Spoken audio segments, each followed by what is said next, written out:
回転サーブの返し方、逆横回転サーブの返し方、下回転サーブの返し方、ナックルサーブの返し方、アップ系のサーブの返し方など5パターンの、ぜひ皆さんレシーブが苦手な方、卓球の回転の仕組み、サーブの回転の仕組み、回転が読めないなどが全てが理解できる集約されたこの1本の動画、ぜひご覧ください。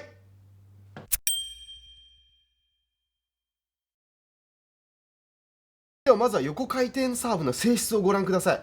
ただ合わせた突きをすると見てください。ボールが当たった瞬間右に向かって曲がっているのが分かります。選手側からして見て右側の方にこう曲がっています。やはりレシーブが入らないポイントとしては、こう横回転サーブの仕組みを理解せずにただこうつつきで合わせるとこうやって右に飛んでっちゃうんですよね。横に飛んでいきます。この仕組みを理解することがレシーブミスっていうのを減らすことができます。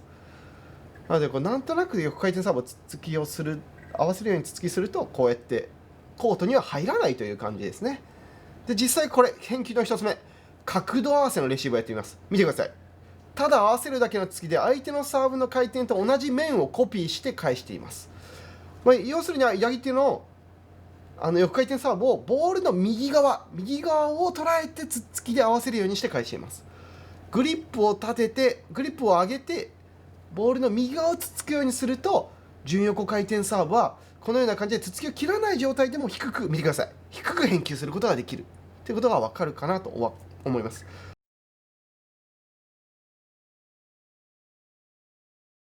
そして返球方法2つ目はですね、今度ここからはさらに上書きつっつきというのをやっています。45度の角度をキープした状態でつっつきで思いっきり全力で切る。そうすると相手の横回転を潰して自分の回転にかけ返しているのが分かると思います。横回転サーブがあってもですね、思いっきり切れば、見てください、横回転サーブを思いっきりガツッと切れば、見てください、潰してます。相手の回転を消して自分の強烈なバックスピンに変えることができて、これもレシーブミスが減ります。変な方向に飛んでってないですよね。横回転が来ても正面から突っ込んで思いっきり切っても横に飛ばずに質の高いレシーブで返るというものですね。でレシーブ方法3つ目、今度は角度合わせのレシーブと上書きつつきを混ぜるということをやっています。ボールの右下を捉えて45度で思いっきり切る。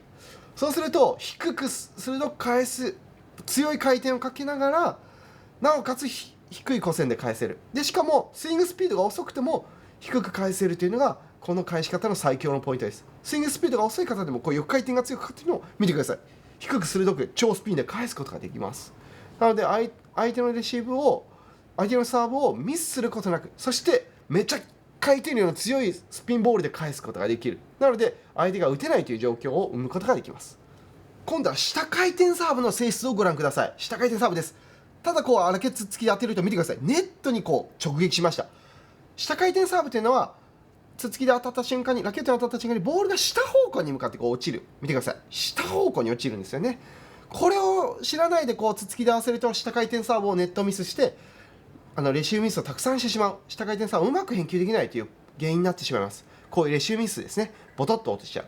これをなんとかしたいですね。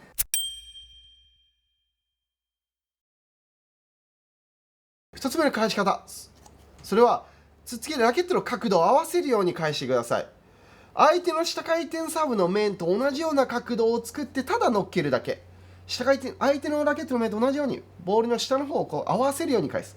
思いっきりつっつき切らなくてもそうって合わせるだけで相手の面と同じようにコピーしてボールの下側の方をつかめば低く返しやすいです。そして2つ目はですね、思いっきり切るつっつきで45度の角度で思いっきり切ってください。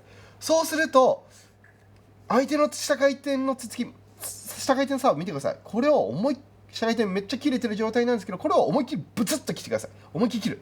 そうすると相手の回転を潰しています。影響を受けずに返すことができる。でしかも低く、しかも相手が打てない状況となりやすいので、質の高いレシーブとしてもこれで返すのがおすすめです。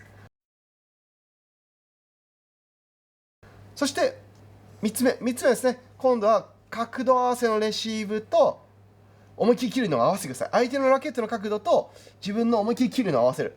そうするとよりスイングスピードが遅い状態でも低く回転量の強いつつきで返すことができるので、相手が攻撃できない、このつつきをミスしやすい状況となりやすいです。相手の角度とコピーしながら思いっきり切る。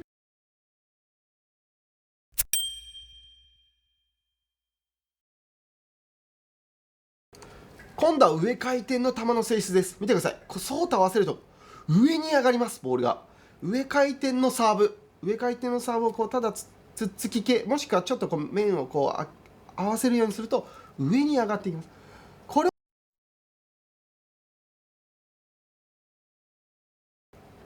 上回転のサーブが来たとき、上系が来たときは、単純にラケットはですね、相手の角度合わせのレシーブで返す。相手のラケットの面と同じように返すということですね。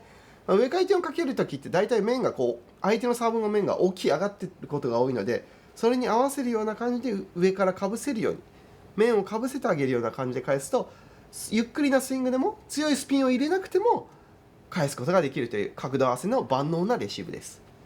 そして今度は、上書きつっつきをやります。もう相手上回転でもですね、実は思いっきり45度の角度で見てください。上回転サーブをめっちゃ切れば見てください。低くつっつきで返せます。なんとなくで合わせるつっつきでやると上回転に対してはつっつきできない、浮いてしまうっていうのがあって打たれちゃうんですけど、実は相手のサーブが上回転の時って分からないことが多いので、上回転がかかっている時も思いっきりブツッと切ってください。見てください。上回転も見てください。つっつきでガツッと切ることができます。相手がびっくりする、意表をつくことができる。でしかも相手が打てないという状況です。上回転をつっつくことで相手が打てない状況で、しかも回転量の高いつっつきでガツッと見てください。質の高い攻撃技としてできます。でミスも減る。これはぜひ覚えたいですね。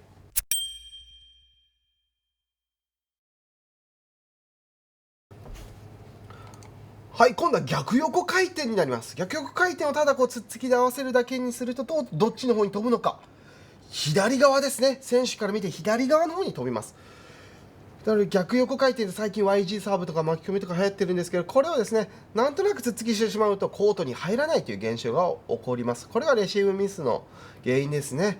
なのでなんとなくつっつきしてしまうとこのような感じでコートから外れてしまいます。ではどうしたらいいかっていうのを、やっていきたいと思います。で返球方法1つ目、角度合わせのレシーブです。見てください。ラケットヘッドを立てるようにしてボールの左側をつっついてください。回転はそんなかけなくていいです。かける感覚なくても返せます。巻き込みサーブ YG が来た時、しゃがみ込み来た時はこういう風にラケットを立ててボールの左側を乗っけるようにつつけるだけで、これで低く返りました。相手コートにこれで返せるっていうのは魅力的ですね。これだけ知っておくだけでもかなり価値のあるものなのかなと思います。こういう感じです。低く返せます。はい。で今度は返球方法2つ目ですね。2つ目は今度は角度は使わないで上書きつつきです。見てください。正面から思いっきり切ってください。全力で切るで見てください。超スピンで上書きしました。相手の横回転を潰しました。逆横回転が相手がかかってても45度の角度で思いっきり引きつけてバツッと切る。そうすると潰せます。でしかも低く返せています。これがですね、中上級者の返し方のポイントですね。相手の回転を気にせずに、相手の回転が分からないときはとりあえずこれで思いっきり切っておけばいいっていうとっても便利なレシーブ方法ですね。3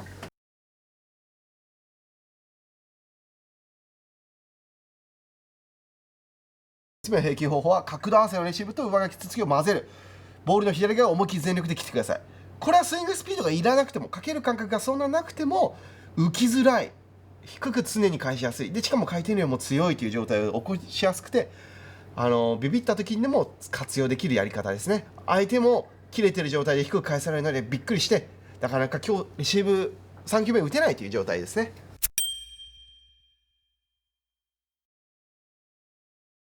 はい、今度は無回転ナックルサーブですね。ナックルサーブをただつつき合わせると見てください。ボールが無回転です。めちゃくちゃ上に上がっちゃいます。これがレシーブミス、そして3球目相手に打たれちゃう失点の原因ですよね。相手のナックルサーブが来た時、無回転のサーブだった時にただなんとなくつつきで合わせてしまうとこのような感じでめちゃくちゃ浮いちゃいます。これははい打ってくださいどうぞっていう球ですね。これはあまり良くないですね。これは良くないです。でもこういうふうにもうひっそり混ぜられると気づかなかったりすることが多いので、返球方法はこれが一番いいです。それは思いっきり上書きつつきで返すということですね。かかってないサーブを45度の角度で思いっきり来てください。見てください。めっちゃバックスピンで返したら低く返りました。浮かなかったですよね。今実はナックルサーブもですね、思いっきり切れば上書きつつきで45度で引きつけてブツッと今切ります。ブツッめっちゃ低く返ります。このつっつきがあればですね、相手のサーブがわからない、切れてる切れてない、回転の方向わからなくても思いっきり切っちゃえばこのような感じで低く返ってしまいます。これは超便利なレシーブ方法です。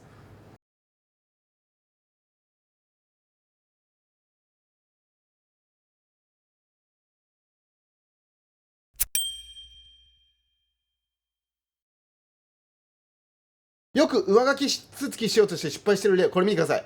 面を開けすぎると今みたいにスイングスピードが足りなかったりビビったりすると浮いちゃいます。切れても浮いちゃうことがあります。見てください。回転サーブ、わからない回転サーブが来た時はとりあえず迷った時は思いっきり切る。見てください。思いっきり切った。でも面、このような感じで浮いちゃうことがあるんですよね。これだといくら切れても上書きしてもダメです。あとこれもですね、つっつきでなんとなくこう合わせる。これでもダメです。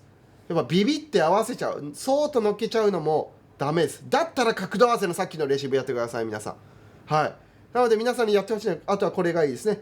45度の角度。浮いちゃうんだったら、直角にしちゃうんじゃなくて45度、見てください。45度で思いっきり切ってください。そうすると見てください。このような感じで低くめっちゃ切れた状態を生むことができます。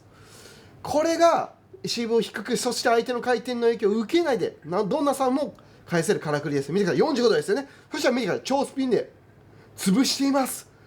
これが回転が読めない状態でもこのレシーブができれば相手の回転を食らわない、ずっと低く返せるという秘訣になります。このような感じでレシーブを返すからくりがあるというのを知っておくだけでレシーブの成功率、そして相手に打たれない秘訣というのが非常に分かったのかなと思います。ぜひ参考にしてみてください。ありがとうございました。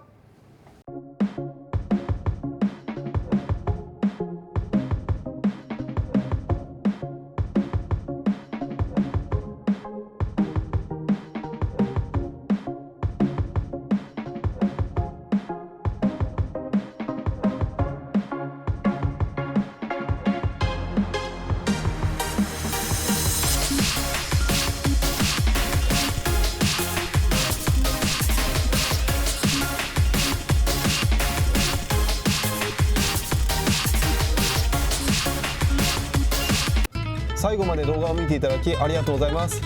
日本中講習会で回って卓球の楽しさを伝える普及活動、初中級者が短期で勝てる内容を日々研究し、役立つものをお伝えさせてもらっています。動画の内容が良ければいいねとチャンネル登録をよろしくお願いします。ありがとうございました。